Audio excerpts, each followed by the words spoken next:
So, here's the real question. How do dentists like you, who aren't willing to let insurance dictate how you will run your practice, who want to create incredibly profitable practices without sacrificing your time or sanity, how do you create the strategies to ensure your practice not only survives, but thrives in the 21st century? That's the blaring question. And Dr. Steve Schalintz is here to provide the answers. Welcome to Dental Practice Freedom Radio.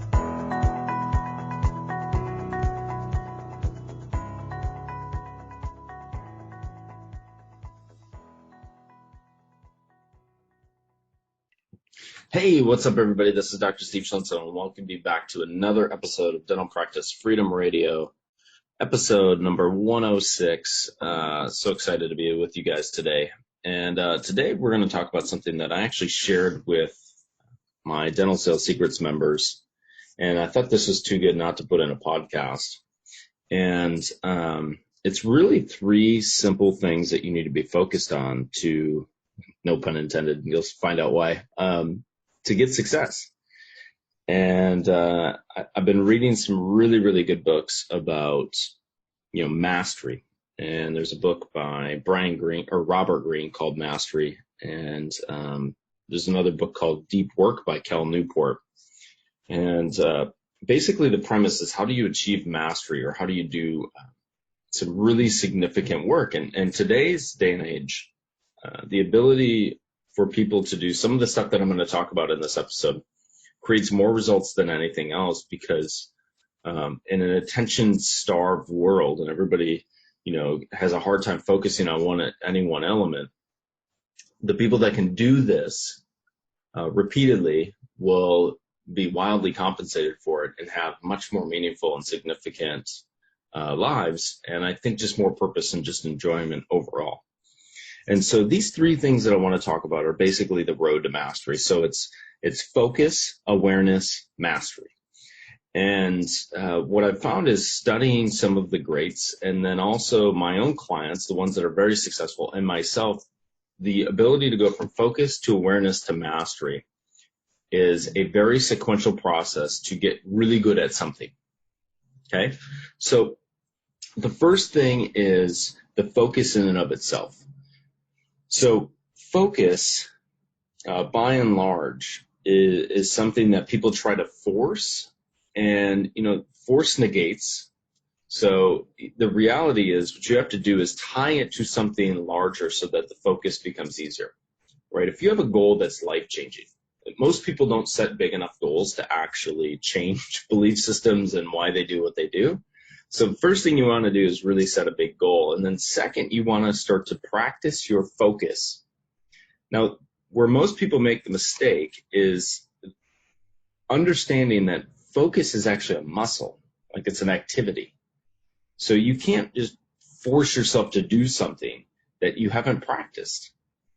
And because we live in a world of iPads and iPhones and social media, these quick shots of, endorphins into your system every time that you check an email and you get a response, you're like, yes, right?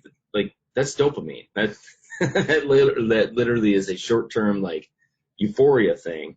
And then you just get it. It's an addiction. And then you have withdrawals, and then you want it again. So focus is something that you have to reward yourself on.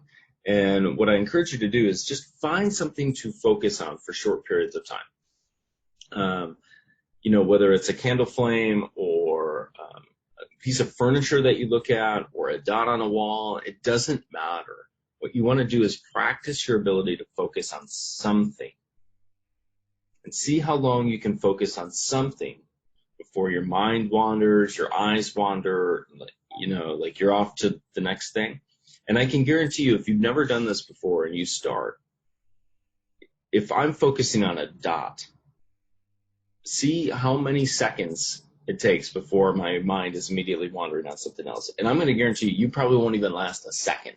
It'll be like a millisecond, and you're like, okay, on to the next thing. Oh, what did I have to do for groceries? That is a mental muscle. That focus muscle is a mental muscle that we need to develop, because here's the secret. If you can focus on one thing, you can focus on anything. So you can't just focus on, okay, I just want to accomplish something and I'm going to focus. It never works. It just doesn't work. You say, I'm going to take 10 minutes every day and really practice focusing on something. Once you develop that mental muscle and you go from milliseconds to maybe 5 seconds to 10 seconds to 15 seconds before your mind shoots off to something else, that intense focus, and I went a little bit more in depth on with my clients on this, but that intense focus is like taking a magnifying glass and taking all this energy that you're capable of and putting it onto a pinpoint thing that you really want to focus on.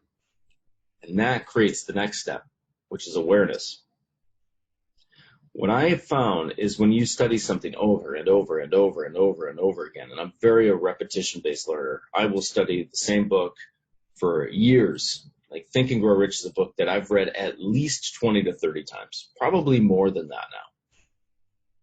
Some of the material that I got from Bob Proctor, I'd study that for hours every day, the same program over and over and over and over and over. And what happens is I can focus on it, and it creates a new level of awareness. So it's cool if you read a really good book the second time. It almost looks like an entirely different book if you read it, let's say 3 months after you read it the first time. It looks like a totally different book. How does that happen? You have a new level of awareness.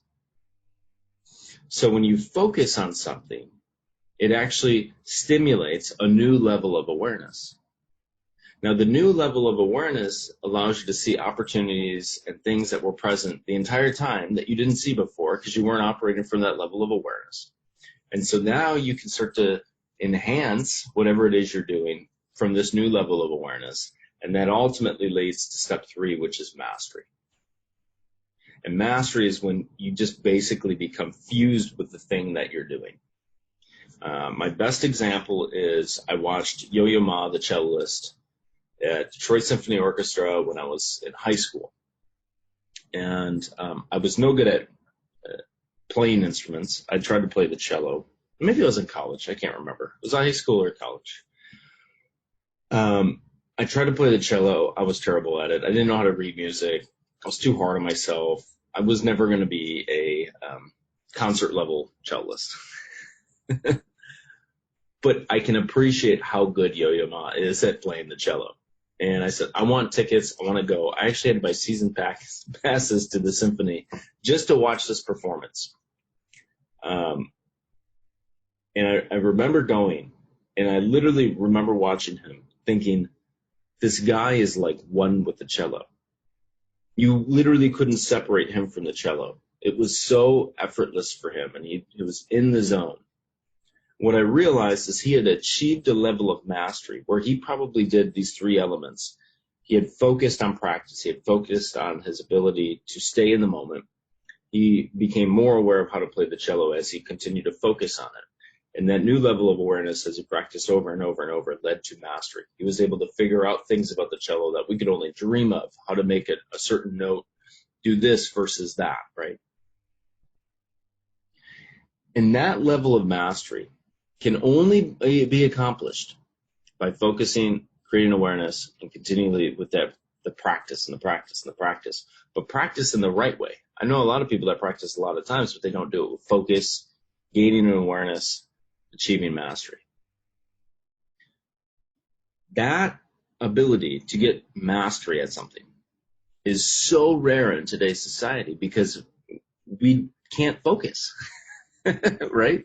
We can't develop the ability to focus long enough to create a new level of awareness, which will lead to mastery.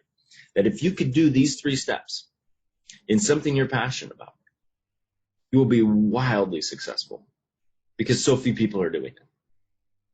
And so hopefully as you're embarking on, whether you're, most of the people that are listening now, I think are practice owners, but, you might not be a practice owner. You might be just a normal business person. Those 3 things, focus, awareness, mastery, are the 3 things you should be focusing on, no pun intended again, on a daily basis. What do I want to become a master of? Right? What are the things that drive me? And then how do I develop my focus? How do I create a new level of awareness here? that ultimately leads to mastery. So hopefully you got value out of this one. As always, if there's anything I can do for you, I'm going to leave a link to my schedule to, book a call with me. I am doing some, interesting things. It's kind of in a secretive process right now. I really haven't launched anything to help clients that are really looking to maximize their life and create new levels of awareness and new levels of mastery. Putting together some really exciting things on that front to really just almost like optimize your life. So it's still kind of secretive though, and I'm only taking a handful of clients through that process that I think would really benefit from it and would really allow me to build out something special and unique. So if you think that's you, I'd encourage you to book a call with me. If you are interested in growing your wellness-based practice, I definitely encourage you to book a call with me. I know I can help in that arena as well. So you guys are the best. Thank you so much for tuning in. Thank you so much for listening, and I'll see you at the next episode. Thank you so much for listening to this episode on Dental Practice Freedom Radio with Dr. Steve Schlintz. We'll see you on the next episode.